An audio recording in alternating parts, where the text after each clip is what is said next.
રિશ્તેદાર સમાજ કોનું ક્યાં શું કામ ચાલે બધી જ ખબર છે. આ હારું પોતાના ઘરની જ ખબર છે. આનું નામ ગરીબ, અમીર નથી. એ કયું કામ છે એ હું તમને પૂછીશ તો તમને ખબર પડશે નહીં, પણ જ્યારે હું કહીશ તારો રે બાપરે વર્ષોથી આવું કામ કરતા તમને ખબર જ નહીં. પેલું બગલમાં છોકરું હતું ગોમમાં કૂદવા લાગે એવું થશે. સાચી વાત છે. હું આજે બોલી રહ્યો છું ને એ બધા પાક્કા શબ્દો સાથે બધું રિસર્ચ કરીને બોલી રહ્યો છું, શોધખોળ કરીને બોલી રહ્યો છું, મારો અનુભવ બોલી રહ્યો છું. હવે જે કરોડપતિ માણસ બન્યો છે ને એ માણસે પોતે મજૂરી કરી નથી. સાચી વાત છે એટલે એ અમીર છે. અમીર જે માણસ બને છે એ જાતે મજૂરી કરતો નથી, એ બીજા જોડે મજૂરી કરાવે છે.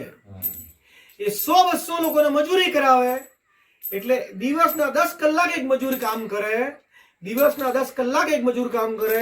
આ 100 મજૂર જે છે એ 10-10 કલાક કામ કરે એટલે 1000 કલાક કામ થાય.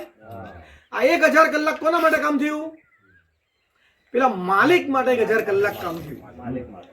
1000 કલાકનું વળતર તો 1000 જેવું જ મળે ને. 10 કલાક કામ કરો તો 15,000 રૂપિયાની સેલરી મળે અને 1000 કલાક કામ થાય તો 5 લાખ રૂપિયા મળે. બોલો આમાં કોઈ ખોટું ખરું? એટલે અમીર માણસ જાતે મજૂરી કરતો નથી, બીજાને કરાવે છે એટલા માટે અમીર છે. આપણે જાતે મજૂરી કરીએ છીએ એટલા માટે આપણે વગર ધણા પાવડર વાપરતા આપણા ઘરે બચત થાય તો આ પ્રોડક્ટ વપરાય કે ના વપરાય? તો કેવી રીતે બચત થાય? તમે જે પ્રોડક્ટ માર્કેટમાંથી લઈને આવો છો એ પ્રોડક્ટ ઉપર જે કિંમત લખી છે એ જ કિંમત તમારે આપવાની. એ જ કિંમત તમે આપો છો. પ્રોડક્ટ ઘરેથી વાપરવા માટે લાયા છો ને એ વપરાઈ ગયેલો, મહિના પછી ફરી જવાનું. 1 વર્ષ સુધી તમે એક જ દુકાનથી પ્રોડક્ટ લાય કરો છો. ક્યારે તમારા એવું કહે છે કે ભાઈ તમે 60-70 હજારનું ટર્નઓવર કર્યું, હવે ચલો હું તમને 1000-2000 રૂપિયા ઓછા કરી આલું? ના કરે. તો હું તમને એવું કહું છું કે જો આ વિશ્વાસ નામની કંપનીની પ્રોડક્ટ વાપરવાની ચાલુ કરશો તો પહેલા તો કિંમત કરતા સસ્તી મળશે. લેવાય કે ના લેવાય? કિંમત કરતા સસ્તી મળે તો લેવાય.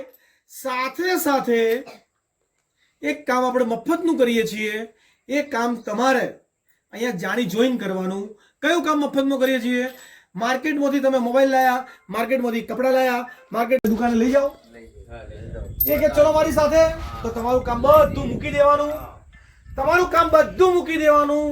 બાઇક તમારું, પેટ્રોલ તમારો, સમય તમારો અને બિઝનેસ કર્યો પેલા દુકાનવાળાએ, કરાયો તમે. આનું નામ ગરીબ. અમીર આવું કામ ના કરે. અમીર એ જ કામ કરે, એને પૈસા મળે તો જ કામ કરે, બાકી એડ્રેસ એ ના બતાવે. એ વાત સાચી છે કે આ વસ્તુ અમીર ના કરે. રાઈટ વાત. હવે આજથી સોગંદ ખાઈ લો કે બિલકુલ એક શબ્દ બોલવાથી કોકને ફાયદો થતો હોય એવું કરવાનું નહીં. કોઈનો જીવ બચે તો બોલવાનું, એના માટે ના નહીં. બરાબર છે. પણ જો તમે આ પ્રોડક્ટ વાપરવાનું ચાલુ કરો છો, વાપરતા તમને સારી લાગી અને લોકોને વાત કરવાનું ચાલુ કર્યું અને સ્ટેટસ ઉપર ચડાયું, વોટ્સઅપ લોકોને કર્યું, ફોન ઉપર વાત કરી, એમાંથી 25-50 જણાએ તમારી વાત સાંભળી, એમાંથી 5 લોકોને આ વસ્તુ પસંદ આવી અને એને આ પ્રોડક્ટ લેવાનું ચાલુ કર્યું. એ 5 લોકોના પ્રોડક્ટ લેવાથી તમારા ઘરે પૈસા આવવાના ચાલુ થઈ ગયા. બોલો કરાય કે ના કરાય? આપણે મફતનું કામ તો કરીએ જ છીએ ને. હવે તમારે મફતનું કામ નહીં કરવાનું. કેમ? પણ 5 રૂપિયા અમારા આવતા હતા રાઈટ 10 રૂપિયા જે લેબલ આપવા જ પડે.